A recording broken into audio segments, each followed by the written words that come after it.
घरात बसू बसू मला आला तर एवढा कंटाळा. म्हणलं काय करावं यार, काय समजायला आलं. घरात गरमी. म्हणलं चला बाहेर येऊन म्हणलं चला थोडं बाहेर फिरता येते, थोडं वातावरण मोकळं करता येते म्हणून घराच्या बाहेर आलो जरा.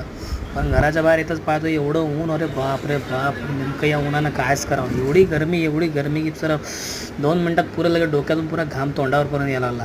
बाहेर पाहताना डोळे सरे चमका लागले, एवढं ऊन. चला आज एक तर रविवार होता, म्हटलं चला मार्केट बघून येऊन. नेमकंच मार्केट भरलं होतं, कारण की आज रविवार असल्यामुळे थोडं मार्केट जरा जास्त भरते. तर नेमकी सुरुवात झाली होती मार्केटची. म्हणजे एवढं मार्केटमध्ये आपण थांबून काय करा, पण ऊन काय एवढं थांबत नव्हतं. ऊन जास्त लागत होतं तोंडाले वगैरे. म्हटलं चला थोडं आपल्या नाक्यावर जाऊन येऊ. मग नाक्यावर आलो. नाक्यावर आपला ब्रिज दिसला नाक्याचा. म्हटलं चला ब्रिजच्या वरी जाऊन थोडं वातावरण पाहावं, थोडी हवा लागेल म्हणून आपल्या ब्रिजवर गेलो.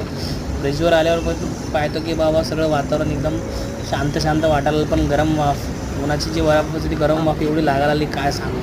म्हटलं पाहा इकडं तिकडं बॅकग्राऊंड आपण पाहिलो, बाकीच्याला पण दाखवा म्हणून आपला कॅमेरा इकडं तिकडं फिरवला. पाहतो तर काय मागून सगळं वातावरण खराब. हे सगळं बघा वातावरण कसं इकडं. हे उन्हाच्या वाफा लागल्या तरी पण या ब्रिजवर थांबलो. म्हणलं जास्त वेळ तर थांबून पण फायदा नाही. उगी आपण उन्हाळा काढत आहो, पहिलेच अजून काढावं, त्यापेक्षा घरी चला.